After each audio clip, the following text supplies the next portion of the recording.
What's going on, dudes and dudettes? So, a few things official yesterday after their loss to Detroit, that the Lakers are officially eliminated from the playoffs, so they won't be able to get into this year for the 5th straight year.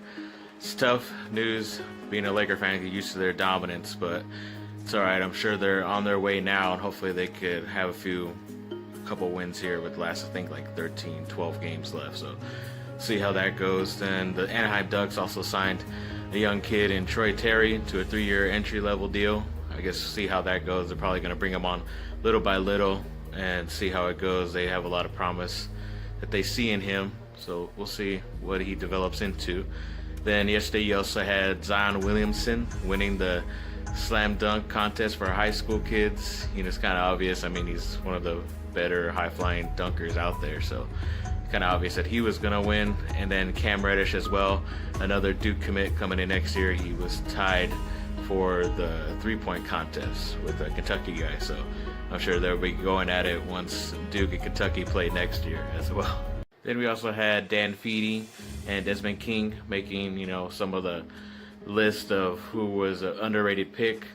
Dan Feeney I never really heard much about coming out of college last year, but he's turned out to be a pretty good guard for the Chargers, so that's a good pick by those guys.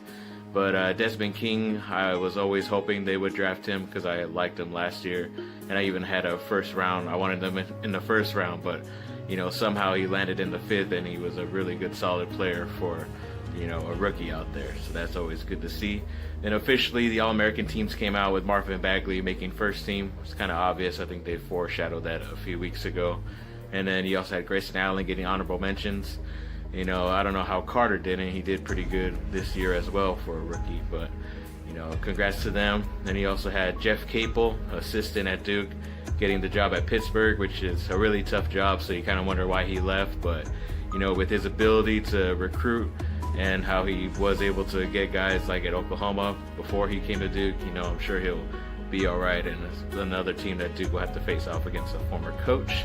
Then there was also words if Marquise Bolden is going to transfer out, it'll be his 3rd year coming up.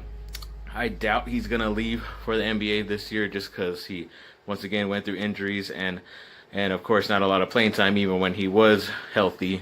So, it's just another case of a guy who was a top 20 player in his class coming out of high school, but when you go to these top programs, sometimes if you don't have enough and there's too much talented guys there, then you have to do what you got to do for yourself, and he'll probably transfer, but hopefully that leaves another spot for another maybe top recruit to come in next year or the year after. So we'll see how that goes. And surprisingly, of course, the Chargers, I don't know if they're throwing their names in there or not, but someone did where they're trying to go after Odell Beckham. But they suggested they would give their first-round pick this year, a 4th rounder next year, and Keenan Allen for just only Odell. I don't know if that's a good enough trade that the Giants would jump after. It's actually not that bad. I mean, they must believe in Williams that they drafted this last year in the 1st round, even though he didn't play that much because of a back injury. But he must be pretty much healthy if they're willing to trade out a guy they just signed, 2 years ago. So we'll see how this goes. Thanks for watching. Like and subscribe, comment down below. Have a great rest of your week, guys.